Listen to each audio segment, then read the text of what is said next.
Hey Pat, Yeah. you owe somebody an apology? Yeah, probably. Well, we'll see. Let's talk about that. But it's the story of my life. I owe lots of people apologies. But we'll talk about that today. That's a really interesting point. We got a lot of pickleball to go over. What do you think? Should we get rolling? Yeah, let's get into it. Alrighty. Here we go. If it's pickleball in Canada, you found the podcast with Canadian pickleball players, pros, and addicts. Welcome to Pickleball Today, the pod, the podcast version of Pickleball Today. There we go. Hey, welcome everybody. Patrick Batty and my Mark. partner, Mark Bittorf, with me again, back from his yachting adventures. Was it Monaco last week, Mark? I wish it wasn't quite there. Didn't quite make No, it there. no. Okay. You're waiting for the Formula One. That's probably passed already. But yeah, where were you? Georgian Bay Yeah, up in Georgian Bay. and Lake Huron at all, or no? No, just mostly Georgian Bay. Yep. So Well, boy, it's God's country. I'll tell you, that's a beautiful oh, place to be. it is And good. last week was super, wasn't it? Yeah, weather was Well, great. anyway, yeah, good to have you back. It's hard to talk all by yourself but somehow I manage. I'm not surprised. Hey, so well, we've got about three or four things to talk about today, everybody. And again, thanks for tuning in. It's Pat Batty, Mark Bittorf, Pickleball Today podcast. We're on every podcast player you can be. Shortly, we're even going to have video on Apple. I don't know if you knew that the Apple had video on their podcast, but they have. But we're on Apple, Spotify, Audible. Believe it or not, I was surprised. I have an Audible account, and I was surprised there's our podcast. I felt like a superstar. And Podbean is where we host, and then it puts it out to all these other ones like iHeartRadio and all that stuff. Anyway, what we're going to talk about today, well, first of all, I do owe an apology to one or two people. We'll talk about that. A little bit about DUPR night, which we had last night. If time permits, we'll talk about the CNPL that I was at this weekend and their standings. We'll check on that if time permits. If not, we'll give a link to where people go see the standings. But I hope we'll have a little time. Mark has some training to do. What's your training about today, Mark? Speed ups. We're gonna talk about some speed up tips. Okay, okay. And we have a new paddle to show. Now we're not going to do an evaluation of the paddle, but we have, believe it or not, we had 10 pickleball paddles come into the office this week to review. So Mark and I have some work to do over the next little while. We're only going to show one of them today, and then but we want to review them and do some videos around them and things like that, and play test at the court club. By the way, somebody asked me, when we keep on saying court, are we talking like about a pickleball court? And it just happens to be the club we play at is called Court, which is spelled Corte. Mark works there. I play there. So let's see. The first thing you mentioned, an apology. Well, when the apology I'm thinking about, well, there could be many, but the one that I think you were talking to me about is about Todd Fote. Todd's a PPA player. Last week in my podcast, you weren't here. You could have maybe settled me down. I accused him of kind of subverting the laws or rules of pickleball by freezing his paddles. And, I'd read that that's what he did. I saw some videos about it and things like that.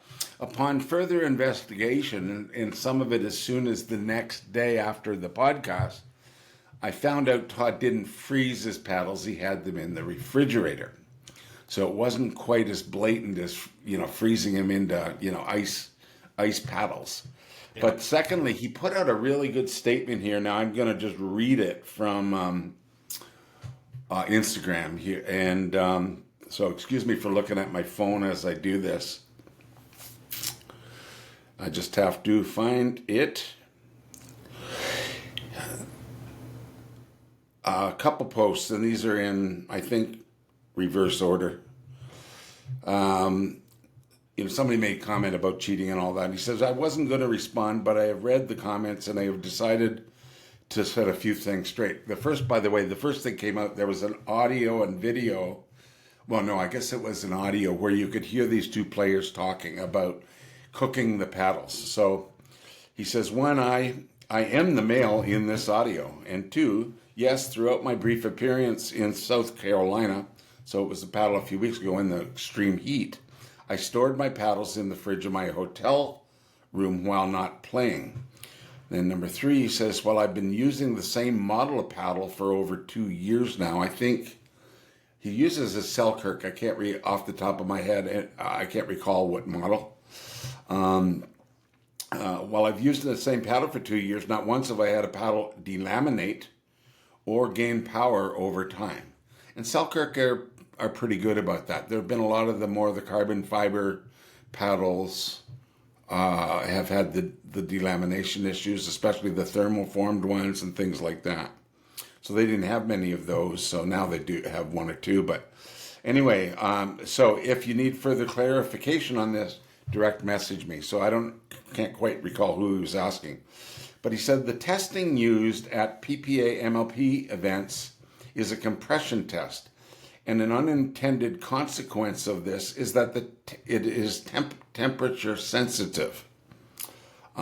Picture trying to press a pickleball when it's 60 degrees versus 120 degrees. So typically they're doing the pressure test in a room like this. Room temperature? Pardon? 70 degrees probably. Sure. And then especially the PPA, they play in hot weather all summer long, and they tend to be in very hot places, right? So South Carolina, Texas, Kansas City coming up, San Clemente a few weeks ago. That might have been the most temperate place because it's on the Pacific, but still it was very hot there. So anyway, they're playing in these extreme temperatures, but they're testing at room temperature. Anyway, I played most of those events in the last 2 years using the same PPL test. I guess that's being the compression test. I've only had paddles fail only at 3 different events. So there were some events where everybody that had a EULA Gen 2 failed way back. Then recently the Gen 3 issue happened. He said, I've only had them happen at 3 different events, but all of them were extremely hot weather climates. Oh. So where the temperature was above 90 degrees. This was the first event I have tried storing my paddles in a cool place, as the forecast was for extremely hot weather. At any PPA event where the temperature is higher, the number of failed paddles of everyone increases dramatically. So I'm not quite sure what's happening there. Maybe you know, Mark. They're going into it. They've got their paddles. Maybe they've been outside, or in a car or whatever. And then they go into the room for testing. But those paddles may have softened already. Yeah. Well, they're probably sitting out bags in the hot sun, and yeah. So what he did is effectively take it from the hotel and handed it in for testing before it had softened. Anyway, he goes on and on about that, and there's more. I'm not going to read it all. But when I read that, and I've also heard a couple people who talked to him, and a couple testimonials from other players who just say this guy is a straight shooter. So where I said he was subverting the rules, well, I think effectively it means the rules need work. More than he being in error, he was a fairly smart guy. Let's not have it outside at 90 degrees and take it in for testing. Let's keep it the same temperature effectively, or a little cooler than the testing room, and get it tested. So there's a real issue, maybe more so than with Todd, with the actual testing. Yeah. And so, yes, I do believe I owe Todd an apology. Now, Todd doesn't know me from Adam. He doesn't give a shit if I apologize or not. But I'm a pretty straight shooter. I felt bad when I read that. I thought, oh man, But on the other hand, it also shows that we're not above and beyond criticizing a player when we see it or think it, even if they're a Canadian player and we're Canadian, right? Yeah. So, but I hope if Todd ever does see this, he understands. I do appreciate his explanation. Yeah. And I think it was a legit explanation. And apparently he's just a quite intelligent and thoughtful guy, as you know, are all Canadians. So,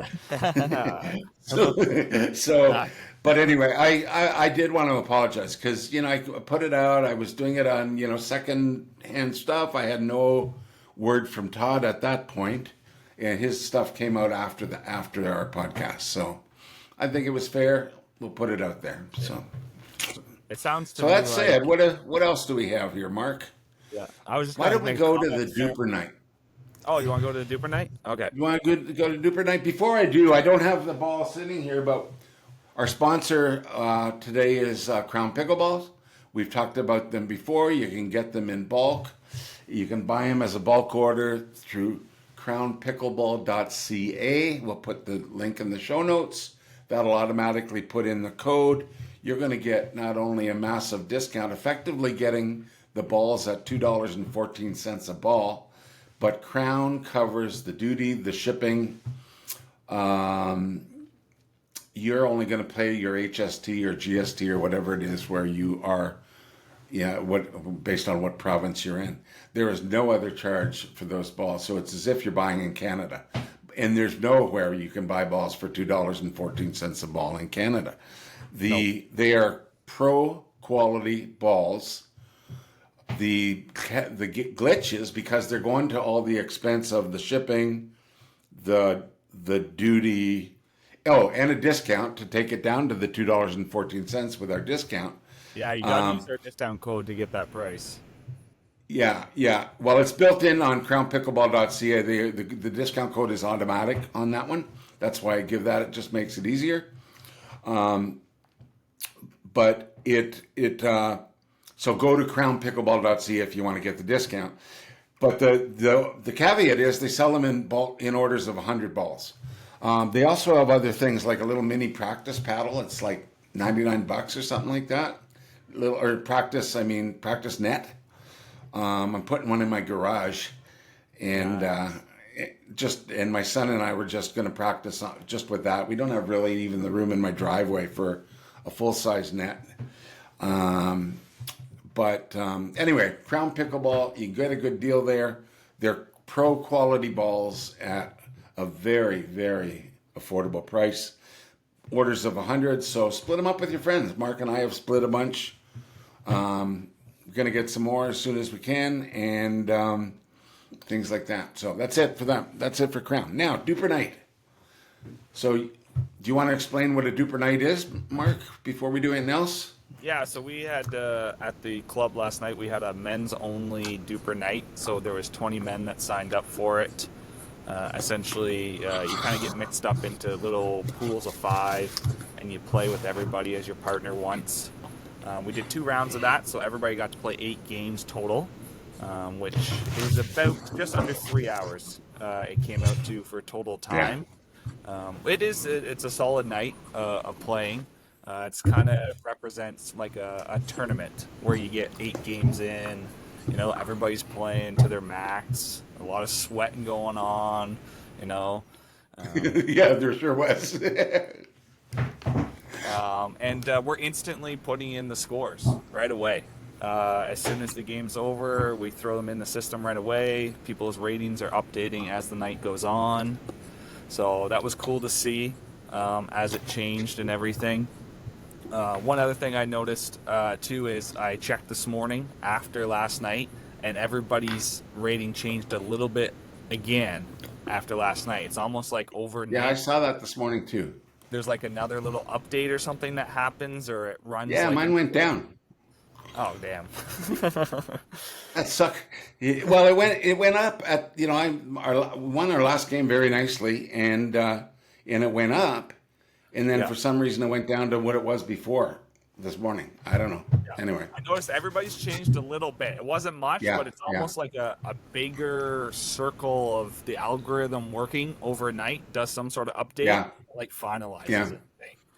Maybe So, it does more to assess the people you were playing against or something like that. yeah. I don't know. Yeah. So So, you asked me what my reaction was. Now, first of yeah. all, What do you hear? How when you you thought it? mentioned it, I said, "Holy geez, 3 hours! It's like DUPR marathon." And I know I'm the oldest guy in the group, and I'm not skinny, and I'm thinking, oh, Now I was playing 3 hours down in Florida, but I haven't been since I came home. Only a few times, Yeah. so I was worried. And also, our club, it's in a tennis bubble. It's been very hot outside. Our bubble is air conditioned, but the humidity seems to build up beyond the level of the air conditioning, right? So it's pretty warm. But it's certainly better than non-air conditioning. Mhm. So so I was worried about, am I ever going to be able to actually finish 3 hours? So congratulations, Pat. Not only did I finish 3 hours, I feel great today. So Oh, that's good. so yeah. So physically, again, physically, I feel 100% fine. 3 hours doesn't hurt me at all. I feel a little mentally bruised, and I'll explain why. But 3 hours was not the issue at all. And in fact, my best game was the very last game of the night. So again, that's a test. I remember a few weeks ago I played in one where it was like 6 or 7 matches in the heat. My worst game was the last match, and I thought it was, second last one was bad, worst last one was terrible. This one, my last one, was the best. So good for that. Yeah. But it was a tough night for me. And I'm not making excuses because it's the way DUPR works. DUPR is testing your ability and tracking your ability, but it doesn't care how old you are or how old your opponents are, right? So I could be playing, 25-year-old NHL 6.0 players or PPA players or whatever. Yeah, if I beat them, it would matter. But chances are I'm going to lose, Yeah. right? Yeah. Chances are I'm going to lose. So last night, the group of people was, and again, DUPR doesn't care. They were between 20 and 40, maybe even 50 years younger than me. I don't know if there are any exactly 20-year-olds in that group or not. No, I don't But think quite that young, maybe but not 20 even, yeah. But yeah. between 20 and 40 years younger. And most of the players would be significantly better. A few I would say, are at my level normally because I play them regularly in some other play. Yeah. But generally, the crowd that came out for DUPR night is not the crowd that I ever have played with. These are guys that don't want to play with me. So I'm the old guy and I got to work on my game, right? So as a result, I just had a bad night, and frankly, by around game 7, I was losing my marbles. And but fortunately, I had a wonderful partner in game 8 that was very, very encouraging, and I was playing a little bit better in that game. But he was just a fantastic partner too. Definitely a great player, and I'm not going to talk names or anything. He's a great player, but you know what? He's a great partner. And I really appreciated that because it gave me a ton of confidence in that game. As a result, and this is what we've talked about partners before. Yeah. If you keep on encouraging your partner, even when they're making mistakes, at least it'll help them. I mean, if it's totally false, if the guy's throwing it into the net every play, you can't say that's a fantastic shot. Just stop throwing it into the freaking net. But try to be encouraging, right? And I did have a partner that literally didn't talk to me the whole game, and it just made me more nervous. And I've gone through that one other time before, and it made me worse. And we lost like 11-1 or something like that. On the other hand, this partner at the very end of the game was positive throughout, covered my backside when I made mistakes, and as a result, I also made a lot of good shots, good serves, and so forth. So the value of being a good partner, if you want to win games, be a good partner to your teammate, it's, you know, you don't want to why make the guy feel bad? It's only going to make him worse, guy or girl, right? It's Oh, only yeah. going to make them worse. It makes them more self-conscious. It makes them more nervous. When I make mistakes, I feel bad. I do say sorry to my partners. I know everybody says don't say it, but I'm making a mistake. I'm kind of feeling like I'm pulling them down a little bit. But if you do that and the guy doesn't even look at you when you do it, it just makes it worse. It's like he's hating my guts here, right? I'm feeling terrible. And as a result, that's on my mind in the next point. And, you know, so being a good partner, you get what you deserve. That's about it. You get what you deserve. And I do understand DUPR is a very cold and calculated number that says how I played against the world, and it is what it is. Yeah. So just means I got to work at it and not get so nervous when I get in test situations with pickleball. I've always gotten nervous and don't play at my ability, whether it's been tournaments, evaluations, I would or say that, like this. it's a different skill when there's something on the line, and learning Yeah. skill essentially. Some people are really good at it, and some people need to work on it. And like you said, you haven't played in many tournaments or tournament styles of games yet. And so the more you do, the more you're going to build your confidence up. I remember at one point I told you, like, just take a breath before you serve.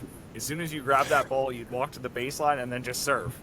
And it's just like, take a breath, do. And I did, by the way, I did. Yeah. The next couple of points, I took my time, and I can't remember if it was in the last game or second last game, but but anyway, you did. I appreciate the advice. I'm trying to take every bit of advice you give and do something with it. Sometimes it works for me. Sometimes I'm accidentally not taking advantage of it, like, whatever. Did you have any other thoughts about it, though? I would just say overall, I think it's a really easy system to use.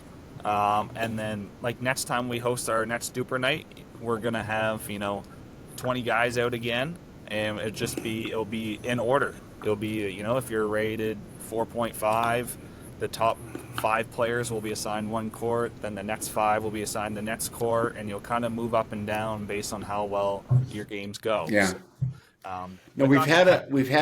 oh, sorry. Yeah, with us having that first night, not everybody was in the system yet. We only had maybe 7 or 8 out of 20 actually had a rating. So it was more of a mixed match of just trying to make sure everybody got a decent rating after this. But going forward, it'll be real smooth playing out the games, and everybody will play with people very close to their rating. So it'll be nice. So would you consider having a mixed doubles DUPR night then? So the mixed doubles, I've thought about it. It's mixed doubles is different, right? Like it's harder because guys and girls play differently when they play against each other. And mixed, there's a lot more targeting of the females. And I feel like if we did a mixed doubles one, I'd want people to sign up with their partner, opposed to just being assigned a partner. Because what if you again broke it more based on skill level? Yeah. So that if you did it that way and just did a regular one, but you had the 2.5 and under, 2.5 and over, or 3 and over, or whatever, something like that, that might work. Yeah. Because I play a lot of mixed doubles at the club, a lot of fun. But you haven't signed up for our mixed doubles tournament on Sunday. Yeah, I was planning on being on Grand Rapids this weekend, but I'm not 100% sure I will. Okay. I'm hosting that one, so if you want to sign up, we still have a few more spots left. So. Okay. You got to have a partner. Anybody need a partner out there? Not at the moment. I'm not aware of anybody looking. Okay. But... Okay. Anyway, we'll figure that out. So that's that. But again, I like it. It was a grueling night. I learned some things. Mark learned some things. For anybody who wants DUPR, we'll put a link to it. It's an app. You can put it on, whatever phone you have. So we'll put a link in the show description, and we thank you. Next topic.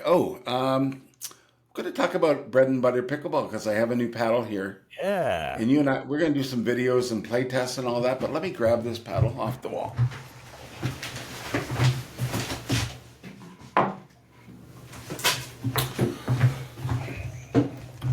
Excuse me. So this is the Shogun. And, some of you who are real pickleball nerds and paddle nerds may have seen videos of this.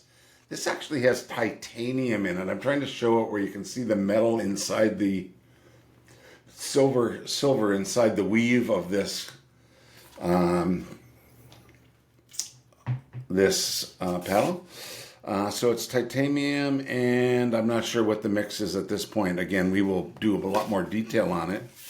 I could feel a give. This is more of an all-rounder type paddle. It's not hard as a rock, Nice. and it's a good enough handle that I like double two-hand backhands. Personally, I like them a lot when I'm out of position, which is frequent, and to really get a top spin on a backhand. Yeah, nice. And or direct the backhand really if I have to hook it off to the one side.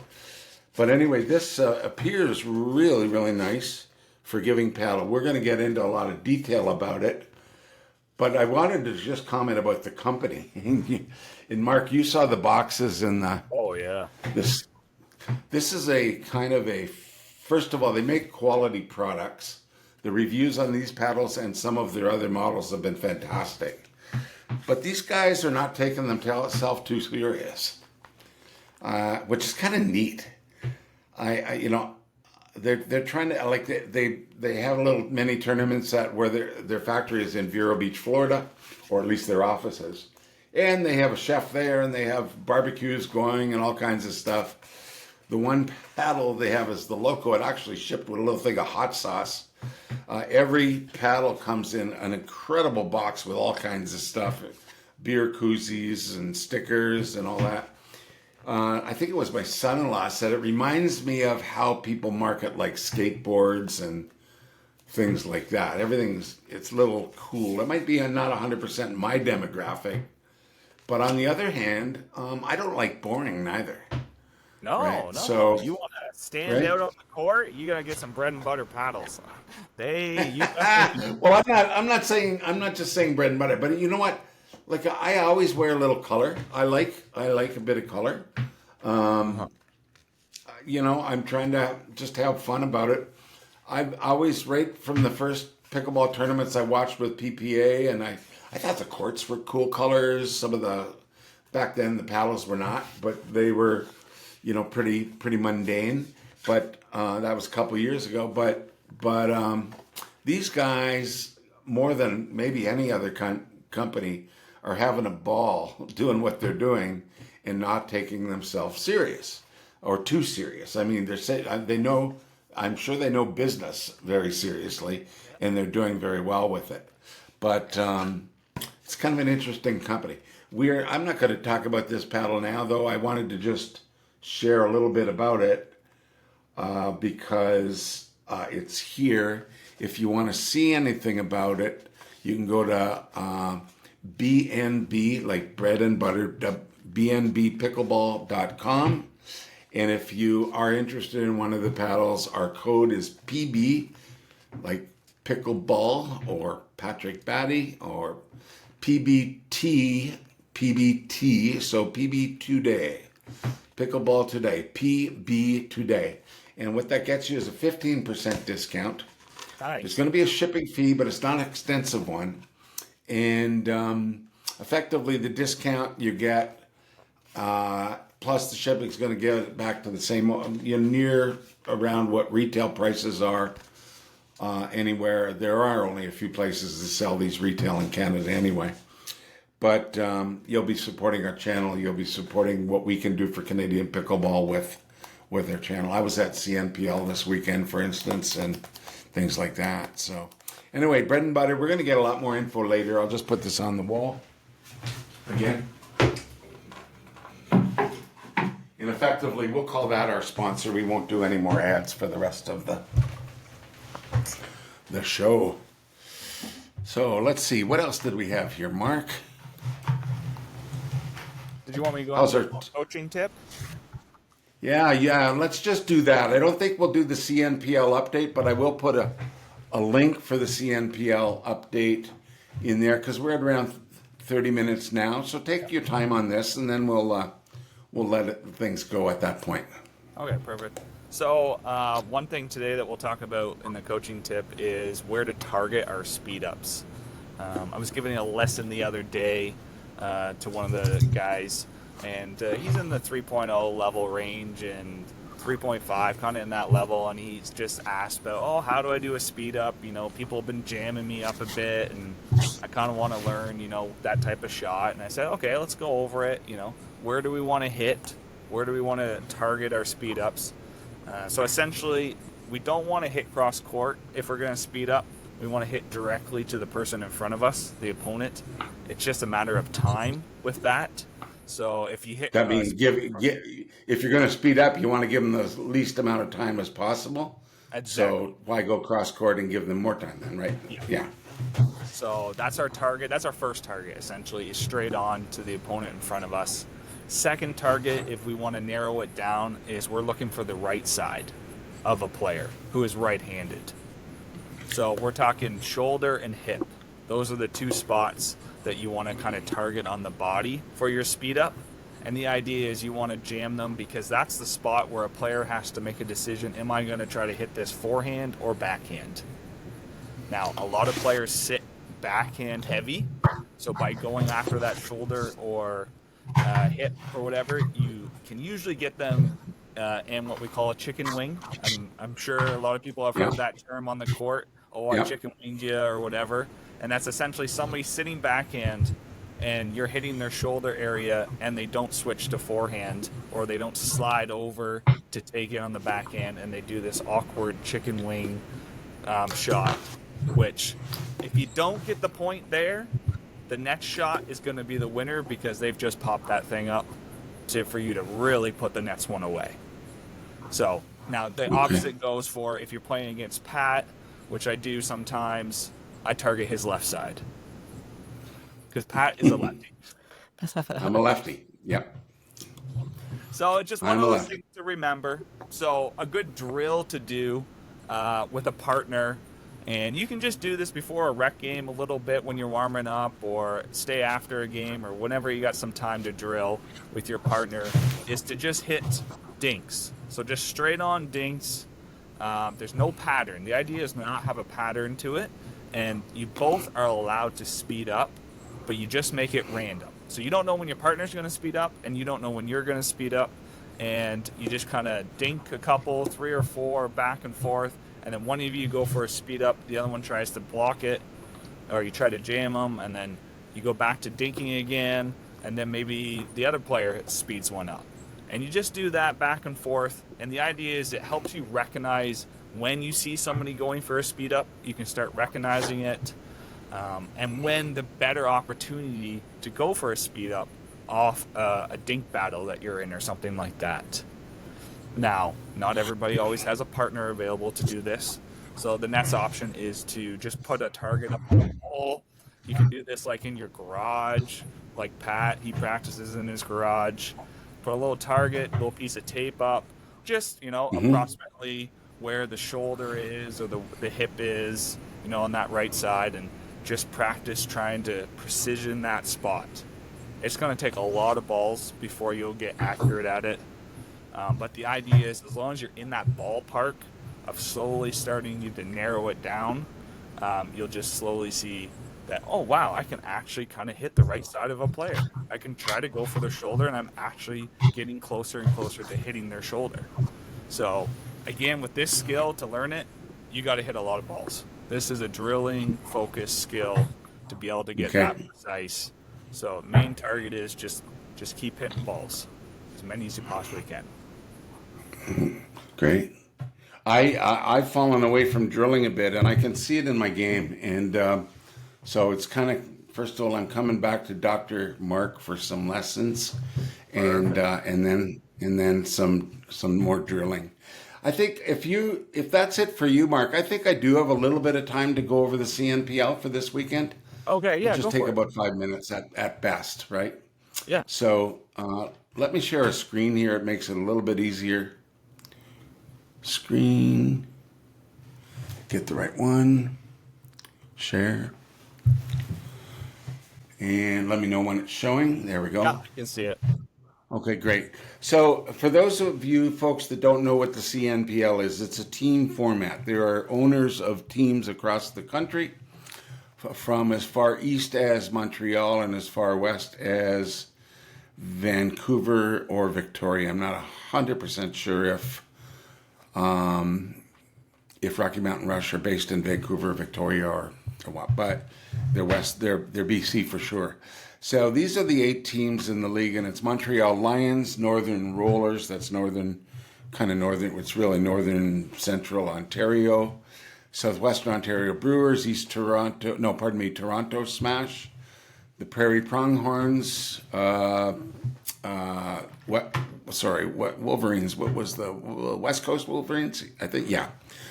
Just wanted to double check that. West Coast Wolverines, Toronto United, and Rocky Mountain Rush. So I believe these scores are up to date. I'm not 100% certain.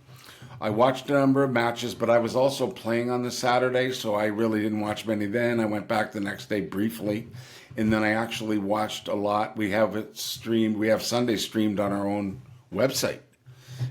So we have 3 courts. 3 courts available of 9 hours. So there's 27 hours even on our own website. I mean, there's picking up the streams from elsewhere. So I was a little lazy on Sunday after playing on Saturday. So I decided I wanted to get a couple pictures, but I decided to spend my day at home and put it up with the comfort of my laptop outside and had a couple pints and just chilled a little bit on Sunday. Anyway, here's what I'm seeing in the standings here. I won't go through the players. These are effectively the best players in Canada, pretty much, that are mainly residing in Canada. There are a few that aren't residing in Canada right now. And so far, the tournament, there's been qualifiers and things like that to get going, but the two tournaments so far have been on the East Coast. The players from the West Coast, now there are a couple West Coast players on some Eastern teams, but in general, they're on the Western teams. And they've actually traveled twice to Ontario for their tournaments. And a lot of them also traveled another time to Ontario last month for the CPA Pro Tour. So these folks, first of all, thank you very much, but they've put in a lot of miles, and a lot of, hotels and things like that.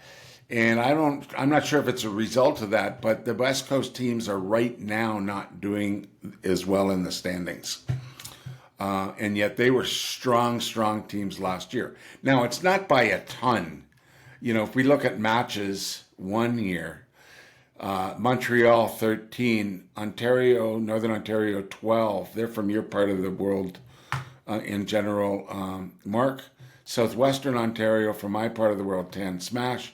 And then you do have the Prairie Pronghorns here with 10. So that's the same. So they're not that far behind. But then the Wolverines drop off and United drop off and the Rush drop off significantly. Yeah. But there are great players on all of them.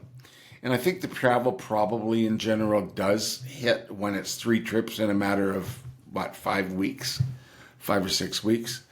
However, that's going to also come back and haunt fairly soon because the final split is going to be Western, and then the championship and semifinals are also in the West.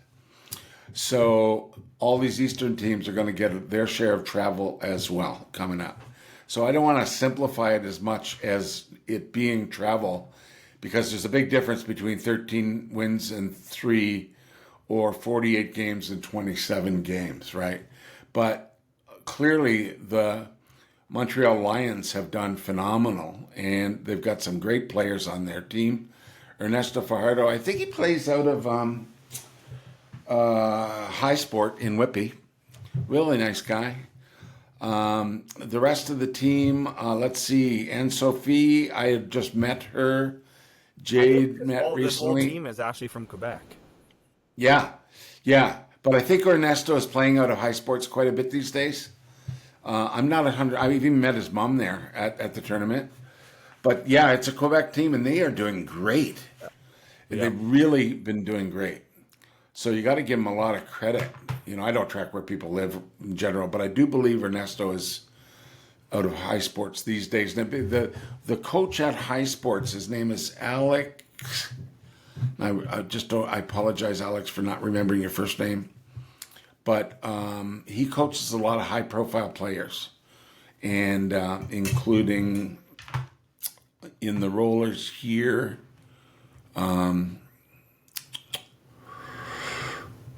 Oh, pardon me. No, not in the rollers. In the Brewers. She's moved. She changed teams.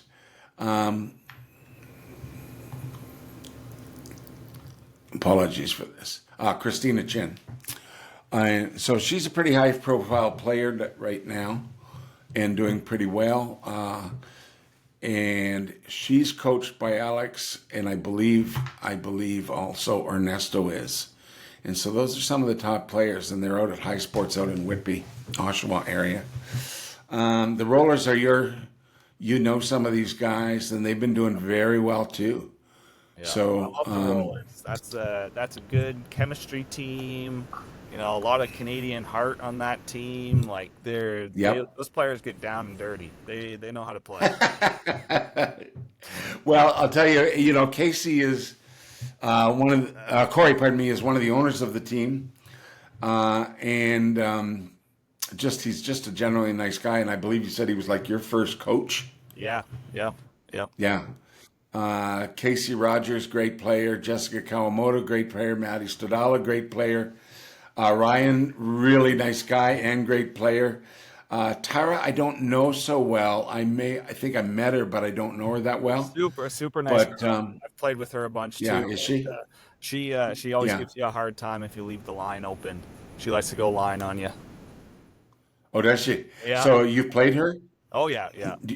Up in Midland? Yep. Actually, in Barrie. Yep. Barrie area is where. Barrie. Okay. Played some. So these guys. So that's a very representative team as well. Now, Casey. I can't remember where people live, to be honest, so I won't even go there. Again, Southwestern Ontario. They're a very good team as well, and I really like a lot of these folks, but they've been playing very well as well. So I'm not going to get into it any more than that, but I just wanted to mention that this is a fun league to watch. Now, the rest of this season will be played out in Western Canada, but one in Calgary and one in Edmonton. Off the top of my head, I can't remember if it's the next split is in Calgary or Edmonton, but the final is in the other city, one way or the other. I think it might be in Edmonton, which is where it was last year. But that's off without double checking. But it's a great league, great fun. Best players in Canada, probably. A lot of them do play in the CPA Pro Tour, which is more your individual, not team event like PPA. And again, a number of the players from this league last year are in the PPA Tour this year, 3 or 4. So this is kind of like where the PPA is coming to get Canadian players. And so it's for those that want to go, and not everybody does.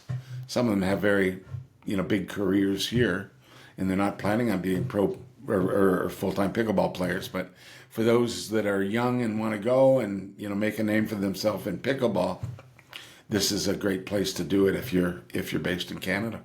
So, anyway, a lot of fun. I think that's about it, Mark. We best mention, and we tend to always forget that you can always subscribe to our channel, whether you're on one of the podcast platforms where you just follow the channel. It'll automatically send you a notification when a new podcast is out. If you're watching us in YouTube, you subscribe in YouTube and it'll send you that notification. I believe it's subscribe off the top of my head, but do us a favor wherever you are. Give us some comments. We get about one comment every episode. And we really want to, Mark and I are dedicated to doing this. But if we're going to do it, we really want to do a good job. And it's hard to know if you're doing a good job if people aren't reaching out and letting you know. We're not looking for just, hey, great podcast. Tell us what you'd like. Tell us what you like about what we're doing, what you don't like about what you're doing. I know we've been showing some of the upcoming tournaments recently. We've had some feedback that, if people wanted that, they'll just go to Pickleball Brackets. Fair enough. And there is a link we'll put in the show notes for that. So, but we haven't had a lot of feedback. And I know Mark framed the one when he was told he was sexy in the first episode, right? But I actually met the person who sent you that yesterday, by the way. Did. So anyway, Finally figured it yes. out. I still don't know who it is. I know. So, look at that's 45 minutes. A lot of fun again, Mark. Thank you for all you're doing. For those of you that are watching, again, follow, link, comment, subscribe wherever you are. Please give us some feedback above all anything else, because we really do want to do it. If we're going to do this, we want to do it right, and we're trying to serve the Canadian pickleball community. And what do you want? What do you want? So let us know. I thank you guys for joining in today. We'll see you again next. Oh, I forgot to mention, I'm off to MLP this weekend, I believe, which is in Grand Rapids, Michigan. But I'm a little borderline on that because of the weather. Yeah, the hurricane moving in. Yeah, I don't want to go there and be sitting in a rainy hotel, rainy tournament all weekend. Yeah. And that. So we'll see what the weather's looking like tomorrow to make a decision whether I'm going to go or not. They gave me press pass to go and cover things. Nice. So it'll be fun to do. But anyway, with that said, everybody, thank you for tuning in. Thank you, Mark, for joining me again. Nice job. Nice job on the DUPR night last night. Awesome. I promise to get better. And and we'll do what I can. See you, everyone. See you next week. Bye-bye. You've been listening to Pickleball Today, the podcast version of Pickleball Today, Canada's national pickleball news source. Pickleball, obviously, is our passion. And no matter what it is, if it's happening in pickleball in Canada, we're your premier source to bring it all to you. We hope you've enjoyed the show. If you did, make sure to like, rate, and review. Find our website at pickleballtoday.co. On Facebook at PCKL Ball Today. On Instagram at pickleball_today. On YouTube at Pickleball Today Canada. And on Twitter at Pickleball Today. See you next time.